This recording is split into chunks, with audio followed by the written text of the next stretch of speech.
10번 지문입니다. 자, 어떤 제약회사에서 특정한 병에 효과가 있는 새로운 약을 만들었다고 가정해보자 그랬으니까 이걸 우리 새로운 약을 우린 뭐라고 하는 거야? 이걸 신약이라고 하는 거예요. 자, 그래서 신약 개발은 엄청난 자본이 들어가는 일이기 때문에 경영자는 신중하게 판단을 해야 할 겁니다. 자, 경영자는 신약이 효과가 있다는 것을 확인하기 위해서 가설 검정의 방법으로 사용할 수 있는데, 이 가설 검정이 뭐냐? 모순된 관계에 있는 두 개의 가설을 세운 다음에 실험을 통해서 얻은 통계 자료로 가설의 참 또는 거짓을 판단하는 거야. 자, 결국 여기서 참 거짓이니까 결국 신약이 효과가 있는지 없는지 이걸 판단한다 이런 뜻이에요.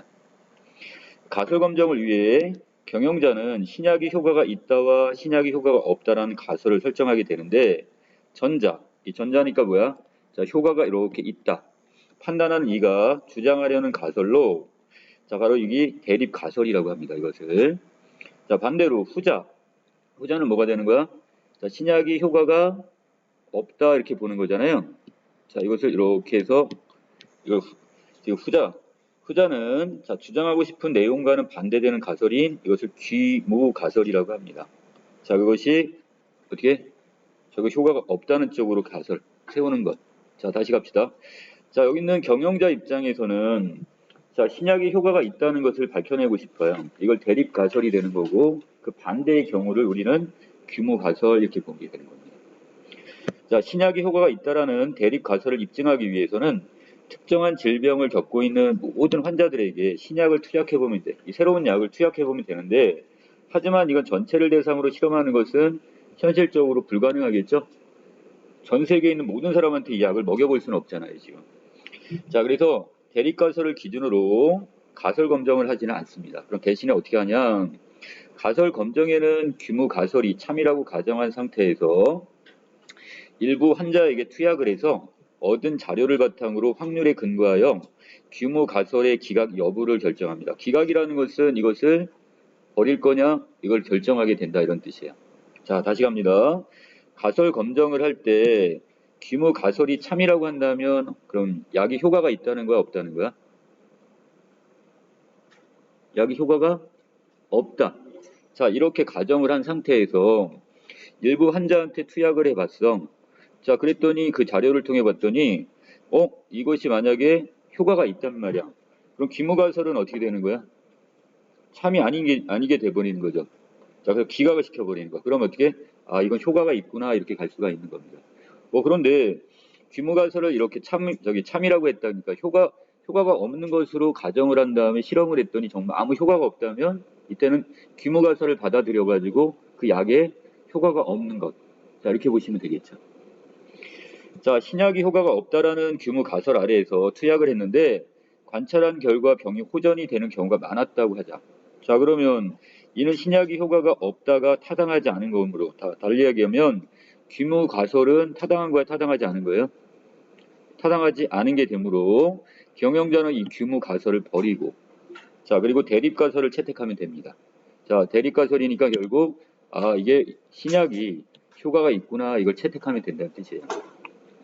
한편 신약이 효과가 없다라는 규모 가설 아래에서 투약을 했는데 자, 관찰 결과 병이 낫지 않은 경우가 더 많았다고 한다면 이때는 규모 가설을 버릴 수가 없겠죠?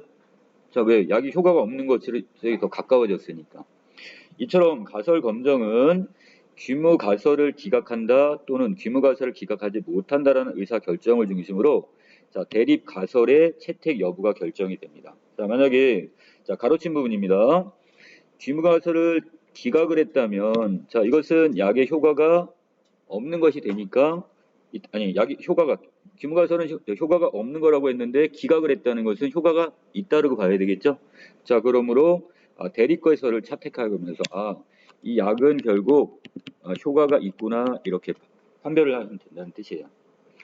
자, 경영자가 의사 결정을 하는 과정에서는 두 가지 오류가 발생할 수가 있는데 자, 첫 번째는 규모 가설이 참인데도 규모 가설이 참이라는 것은 신약이 효과가 없음에도 불구하고 규모 가설을 기각하는 결정을 내린 것을 일종 오류다 이렇게 얘기합니다. 자, 그렇다면 이거는 뭐냐? 분명히 지금 약은 효과가 없는데 이거를 기각을 시켜버렸어요. 그러면 이것이 어떻게 되는가? 신약이 효과가 있는 것처럼 돼버리는 거죠.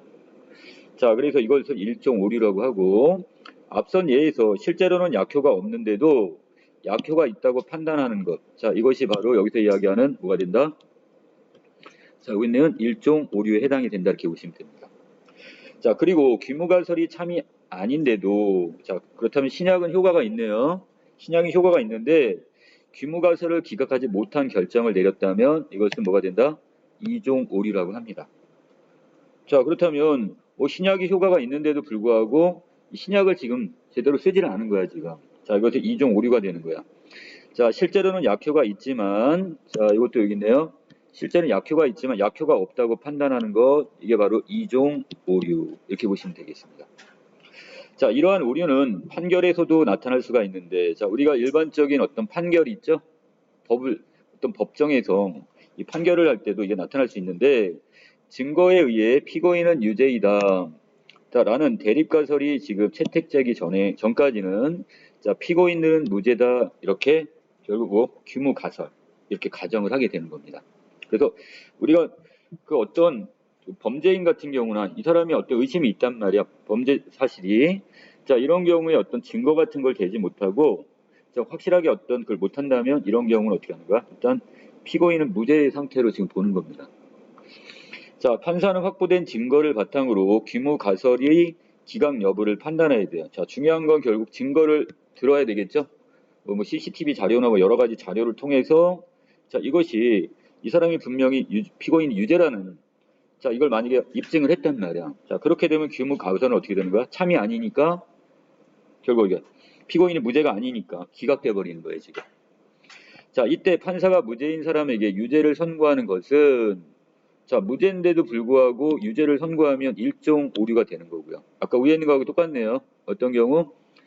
자, 여기는 실제로는 약효가 없는데도 약효가 있다고 판단하는 것처럼 이게 일종 오류에 해당이 되는 거고, 자, 유죄인 사람에게 무죄를 선고하는 것은 이종 오류라고 했으니까 아까, 자, 이종 오류 어떤 거? 실제로는 약효가 있는데 약효가 없다고 판단하는 것과 똑같은 경우가 되는 거죠.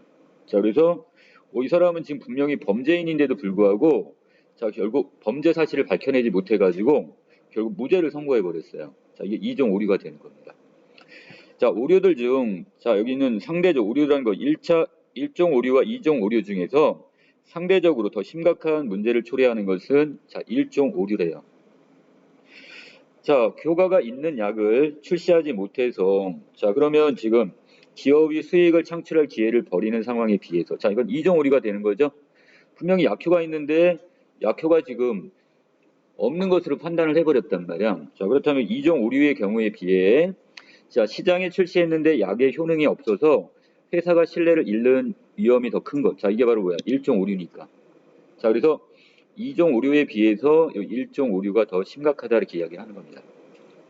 자, 또한 이거를 우리 법의 판결을 본다면 죄가 있는데 무죄 판결을 내리는 것. 지금 이게 2종 오류가 되겠죠?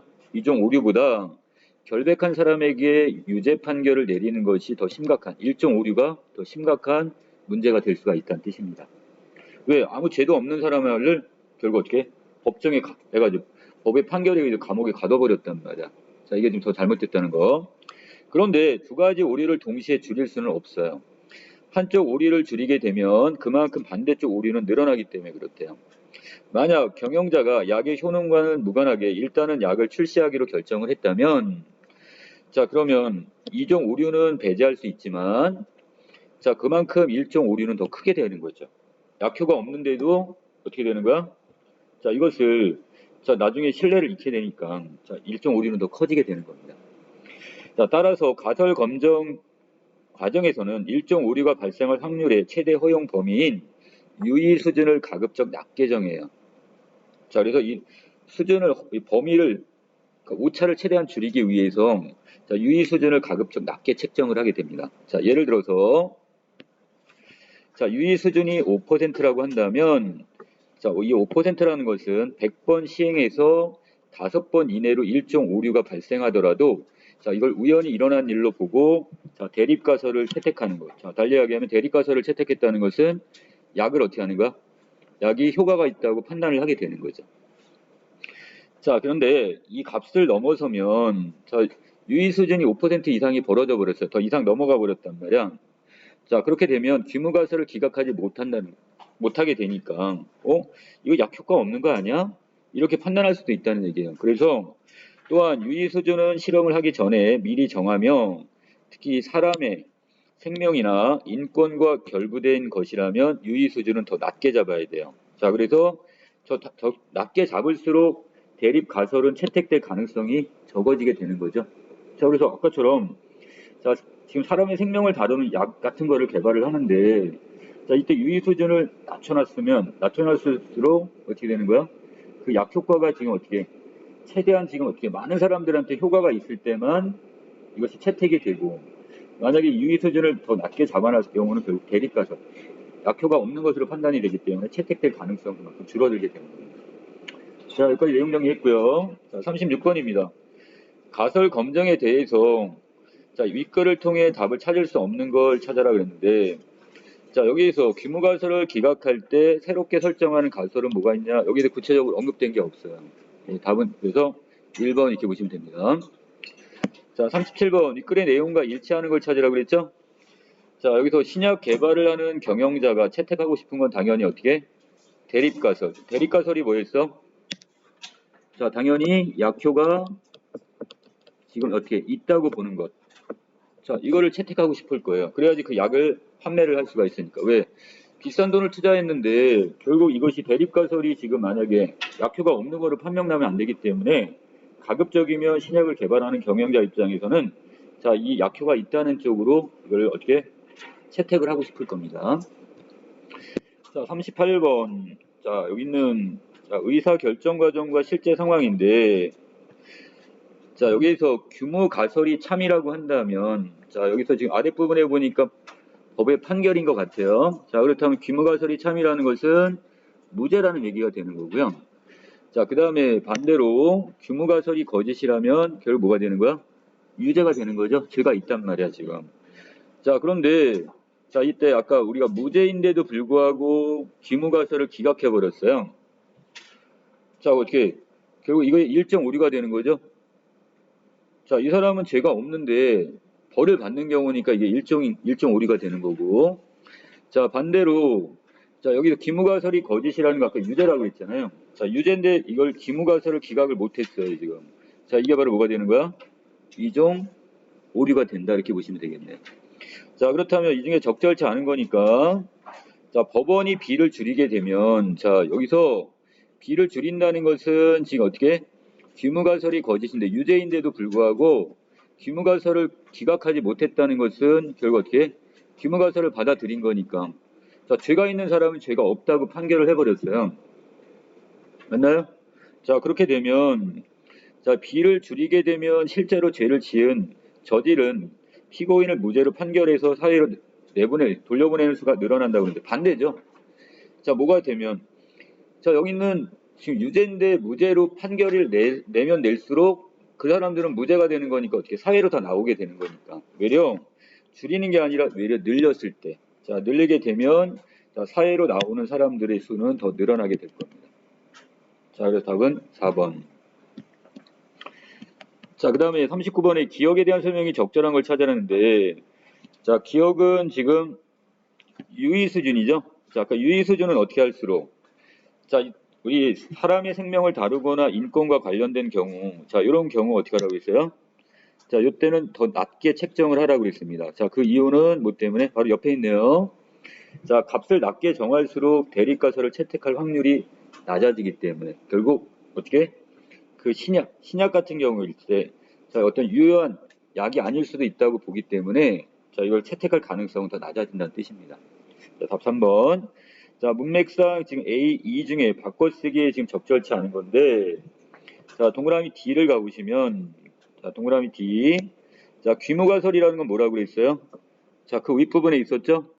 자, 그래서 이렇게 자, 어떤 상황 귀무가설이란 결국 피고인은 무죄다 이렇게 보는 게 바로 뭐야? 귀무가설이라고 했으니까 자, 여기 40번은 바로 이게 힌트가 있었네. 자, 그래서 자, 답은 자, 피고인은 유죄가 아니다 무죄다 이런 가설을 세우는 것을 우리는 귀무가설이다 이렇게 얘기했습니다. 네, 답은 4번. 자, 여기까지 내용 정리 마치겠습니다.